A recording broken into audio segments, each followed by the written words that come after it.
Hello and welcome. Well, we're still looking at the national conference, the just concluded national conference now. As you know, of course, the conference has ended and we're all looking forward to what happens to the report of that conference, that voluminous document that was submitted to President Goodluck Jonathan. He said something will be done about it, but let's just give you some facts about the national conference now.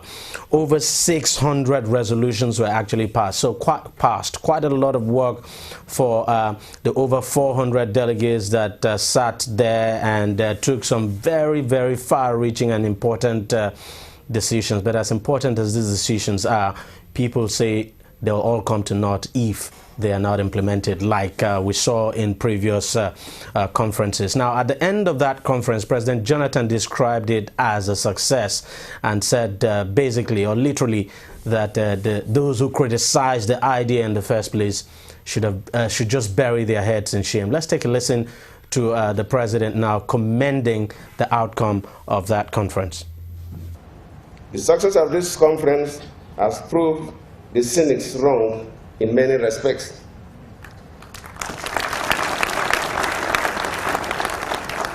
Those who dismiss the entire conference ab initio as a diversion have been proved wrong, as what you achieved has, contrary to their focus, diverted our country only from the wrong path to the right direction. They said the conference would end in a deadlock, as Nigeria had reached a point where the concerned parts could no longer agree on any issue. We exploded that myth by suggesting that you should arrive at your decision by consensus or 75% majority threshold. That was the first challenge you had at this conference, when it appeared you were going to break up. There were suggestions that we should intervene as government to save the conference at that dicey moment. But I insisted that beyond the inauguration, we are not going to intrude into the conference in any manner. President Goodluck Jonathan there commending the efforts of the delegate. But one issue I did talk about earlier is the recommendation of the conference now. That's the report. Remember, before this conference started, some of the delegates, just before the conference started now, some of the delegates had actually insisted that the outcome of the conference would be would be put into some kind of referendum now for people to decide whether to adopt it as the constitution of the country or not. But of course, it appears that is not going to happen, because at the end of the day, nobody is now talking about this issue of referendum. The president did not talk about it. Listen to what the president said he's going to do with the recommendations. We shall send the relevant aspects of the recommendations to the Council of State and, of course, the National Assembly that are even with me here, because both arms of government will work together to make sure that this report is transformed into our laws. Let me reaffirm this. Nobody has a monopoly of knowledge. We who are in government, those of us who are elected and appointed in government, need to feed from the thoughts of those who elected us into power. You have done your patriotic duty. We, the elected people, must now do our own. Well, joining me on the program now is a delegate to the defunct, because it's the conference is over, the defunct national conference, Chief Goddy Uwazurike, who's also the president of Akai King. Thank you very much for coming on the program, Thank Chief Uwazurike. You listened to the president. You were there when the president was giving that speech, talking about the recommendations of your conference and what he intends to do. What was running through your mind when he said he was going to give this recommendations to the National Assembly and, of course, take it to the National Council of State to decide what to do with it? Well, as a lawyer, I know that he is on the right track. The only way Mr. President will say, I don't need the National Assembly to be involved, is to say, I'm calling for a revolution. The reports of our national conference is actually in three parts. The first is executive, which Mr. President can always implement if he thinks it is fit. Without making any recourse at all to the National Assembly. We also have another part, which is for the Chief Justice of Nigeria to implement as practice direction. A Chief Justice has that power. President of Court of Appeal has that power. A Chief Judge of a High Court also has that power. These aspects do not require legislation at all. They do not require. But there are some that must pass through legislation.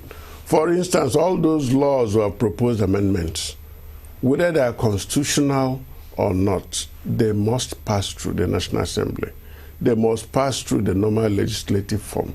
As it is today, our constitution, which we are running, 1999 constitution as amended, has no room for referendum, has no room for fresh constitution. It's quite surprising then, because some delegates kept insisting on this referendum. Yes, you know, one thing I would say is the desire of people to have a constitution that is autochthonous. In other words, we the people have made our constitution. 1999 constitution states we the people of Nigeria have made that, but we the people of Nigeria did not make that constitution. It was made by the military. And one of those people who actually drafted it was with us in the conference and was sitting near me. I'll call it his baby. They did not insert a clause permitting a brand new constitution. It only has a clause for amendment. It did not insert any clause like referendum, whatever people say no. It's only when you talk of secretion. Okay, referendum is not going to happen now. Are you very positive and confident? No, the referendum can still happen because there is a constitutional amendment still pending for the National Assembly that has room for all future amendments or even creation of a new constitution must pass through referendum. But this constitutional amendment has not gone through yet. They have gone through some stages. They are yet to get the state government, state assemblies input. But in all honesty, how do you think your report will fare in the National Assembly? Well, the present National Assembly will not look kindly to us. The reason is quite simple. When we were doing our plenary, when we were doing debates, I remember one permanent secretary getting up and calling the legislators legislutors. Instead of legislators, he said he's sure that the legislators will do this. And of course, when the senator got up to speak, he called the permanent looters. That's how he referred to permanent secretaries. So the animosity was there. Most members of the National Assembly saw the Constitutional Conference as a way of taking away part of their job. But I will tell you, without any fear of contradiction, in 4.5 months, we really did a lot. But if you have this fear that the National Assembly may not look kindly at your report, then that's quite disturbing. No, then so you know right now the legislators are engaged in re-election, and that is it. So the next legislative assembly will have 4 years to look at our report. Many of the people campaigning for election now are going to campaign based on this constitutional conference. Now let me ask you, how is this report going to be given to the lawmakers now? Is it going to come as a form of executive bill now from the presidency? Correct. All of them will come in different executive bills, not one. The reason is that when Obasanjo did his conference of 2005, he sent the entire recommendation as one executive bill. And that bill failed because there was a clause asking for a third term.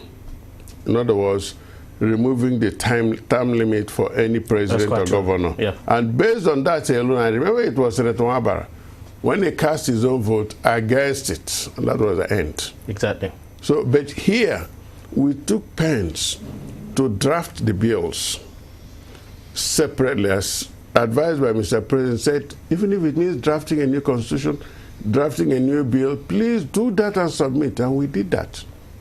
It's like this constitutional amendment. The way we have one column existing constitution, proposed, and recommendation accepted. So that as you're looking at it, you're looking at it broadly. Broadly. Now, would there be certain recommendations that you have put forward that you as an individual who attended that conference would say, look, I just did not support this?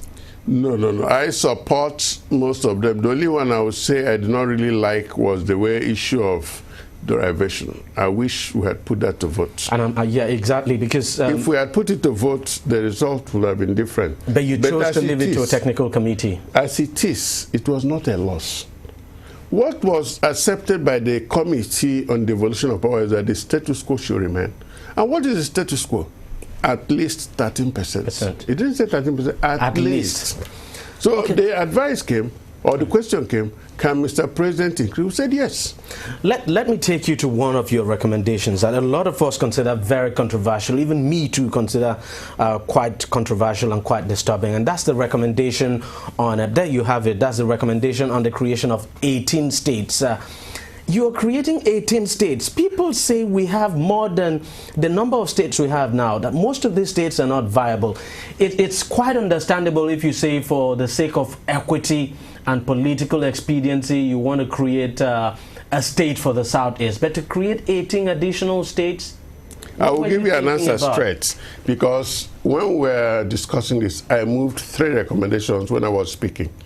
The first was there has to be, I think 4, that there must be power rotation, not just north and south, but among the zones for the presidency, and for all the states that there must be power shift from one senatorial zone to the other. Secondly, I talked of devolution of powers. In other words, so some of those powers federal government will be holding should move down. I moved another one. I said I formally recommend the creation of one more state for the Southeast, for the sake of equity, so that they will have 6 states like the other 5, while we still have 7 for one other zone. And then finally I said, and I also recommend equality of the zones. In other words, all the zones must be equal. But creating 18 additional states? Yes, but look at how it came about. We received over 50 applications for new states. So if you create one more state, for the Southeast? No, for the Southeast, it's a separate one, and it was accepted. Yes, exactly. Now, for the equality of the zones, already Northwest has 7. 7. So if you give only one, there will be a lot of dissatisfaction. So they have 2.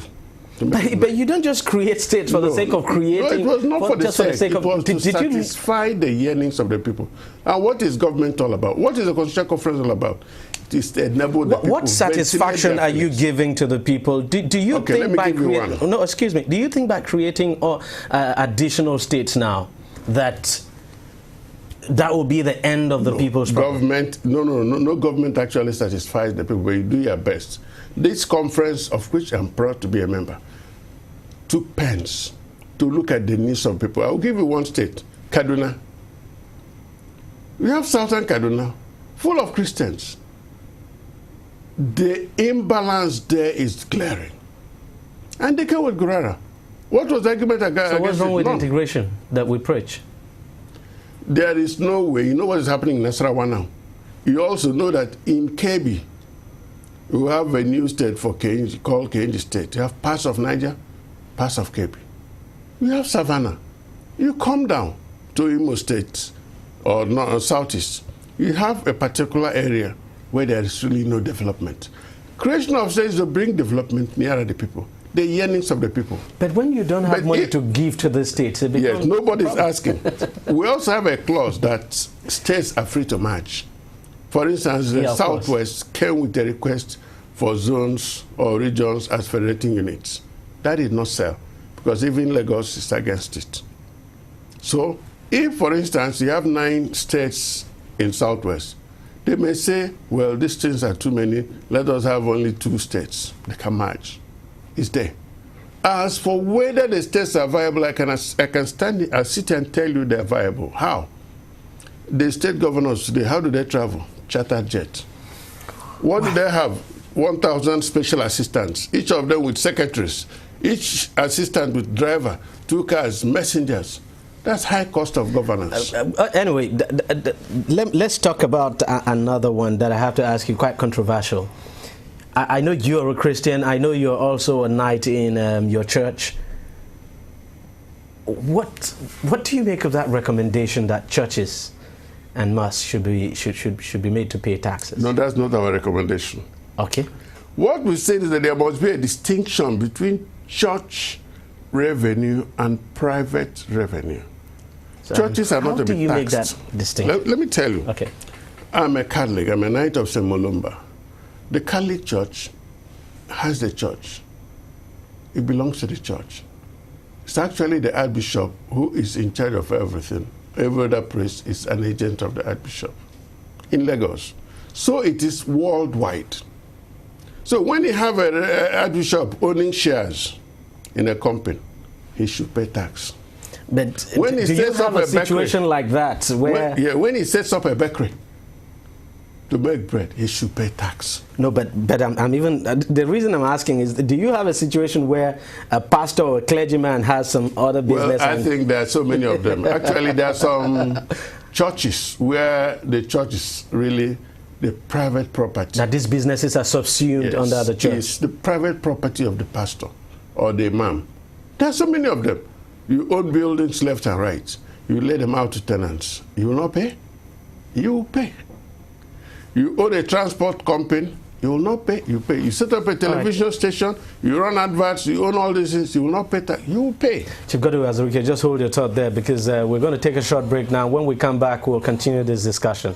Every day, every hour, and every minute, news break in Nigeria. Things happen so fast, it's most times difficult to track and comprehend them. But that's what we do right here on DEJI360. 2015, would you want to come back again? It's like asking Jesus Christ if he knew he was going to die, will you want to come back as the savior of the world again? We do not just help you track the stories, we break them down, explore all the angles, analyze the issues so that you can fully comprehend the stories and use them to make the right decisions.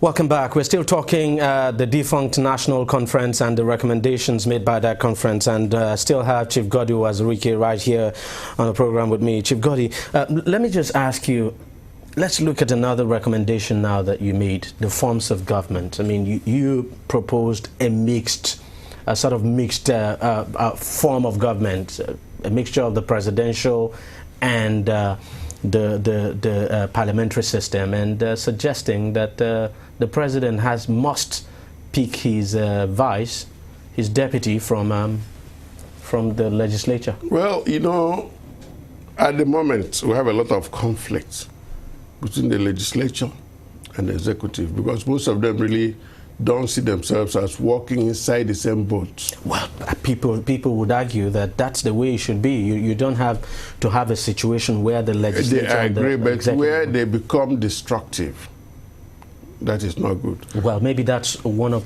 the reasons. I'm just saying, don't you think that could be, you know, part of the learning process that with time? Well, we've been learning for 14 years and we're still learning. Well, but we can also change again if it's not working. Maybe we're maturing. I don't know. Because in the United States, we don't have that kind of situation. I mean, you have a robust system that works. And they have different types of people coming to power, but they have had so many amendments. We're only starting with our own. One other reason, and the most important, is the cost of governance. The high cost of governance. We said often those who suffer to get elected are not even carried along in the government. For instance, the ministers today did not campaign. So is it? Yet the cost of having one minister. Were you just looking at compensation for? Not compensation, but carrying people along. And you often have chairman of a committee being in perpetual conflict with the minister. No, if you're looking at carrying people along and you're not looking at the other side, you're not looking at you know, engendering a robust separation of power system where one arm of government can take on the other and be very critical and put the other arm they on. will still do that, but it will not be that unhealthy rivalry. If they see themselves as working for Nigerians, not working against Nigerians. But in all honesty, do we have any unhealthy rivalry between the legislature and the executive? Yes, we do. When you consider the fact that whether you like it or not, a particular political party still dominates. Yes, but see, ask yourself, why is it impossible to pass the petroleum industries bill? Is it because... It's part of that rivalry. The executive needs that bill in order to enter into fresh agreements on oil exploration. But that bill is just roasting somewhere. It's not even resting. It's roasting. Well, and this House will soon conclude. Well, the President's party is still the dominant party in the, yes, the National but Assembly. the House of Reps, to some extent, thinks it is in opposition. Now, because this aspect is quite a bit confusing to me, and I'll need you to educate me more. Fact is, the way it is today, the President can, as a matter of fact, pick a lawmaker to be his running mate. Nothing stops him from doing so. So why do you need to put that in the Constitution? Well, we want to take care of it in the Constitution. It is not an option. It is actually limiting him to some areas. In other words, as it is partly in the United States, where the President of America is there, his Vice President is President of Senate in America. So you have the Speaker, but the President of the Senate is automatically the Vice President. So we're actually looking at a mixture, taking what is good from this country, and putting them. And for you to say, well, that most of the ministers, at least not more than 30%, should come from outside, that they must come from the National Assembly. In other words, those who worked for the success of that government must be from the government. Well, but the fact is that you still have people who would have worked for the success of a government who are not lawmakers. I mean, no. What actually happened is that, okay, let me just tell you, when Obasanjo was president, there was this argument about legislators and their housing allowance or furnishing allowance. It was 2.5 million, then 3.5 million.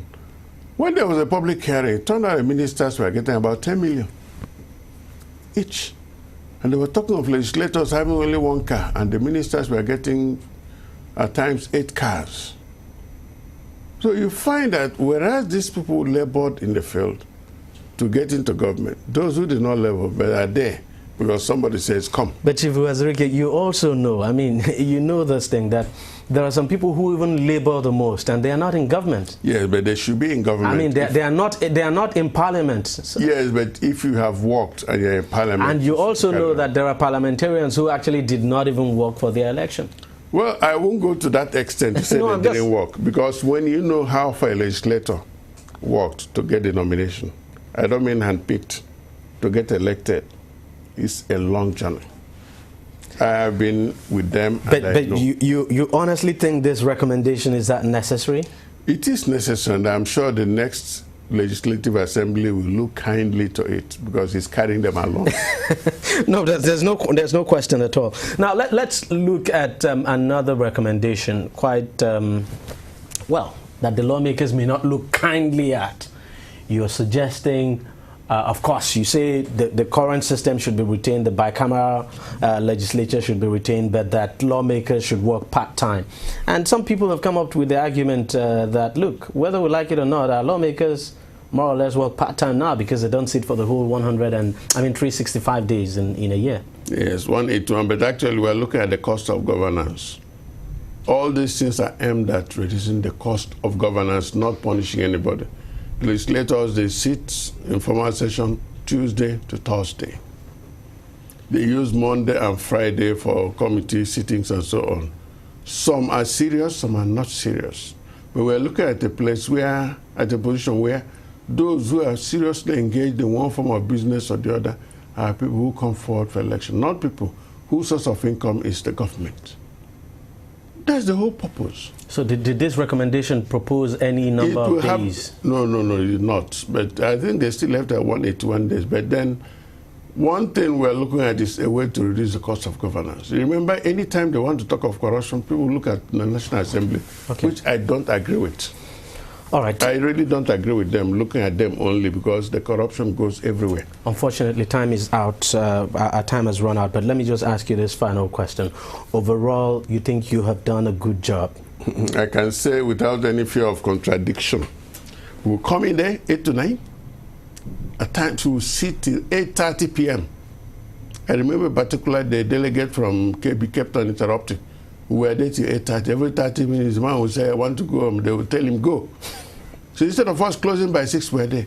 And you have us producing 10,000, more than 10,000 pages. Yeah, and you think, is this? Look, those delegates, I doff my hat for them. Well, they were determined. I hope these recommendations pass through the National Assembly and become part of our Constitution. Even though I disagree with some aspects of your recommendation strongly. That's what is called democracy. I think we don't need 18 more states. I have your say.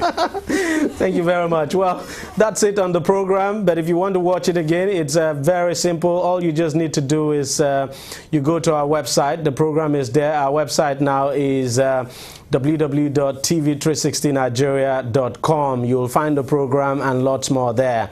You can also watch us on YouTube by subscribing to our YouTube channel, youtube.com/TV360 Nigeria. Follow us on Google Plus at TV360 Nigeria, and you could like us on Facebook. The address is facebook.com/TV360 online. You can also follow us on Twitter. Our handle is at TV360 online. Thank you very much again for watching. I am DEJI360. We'll see you next week.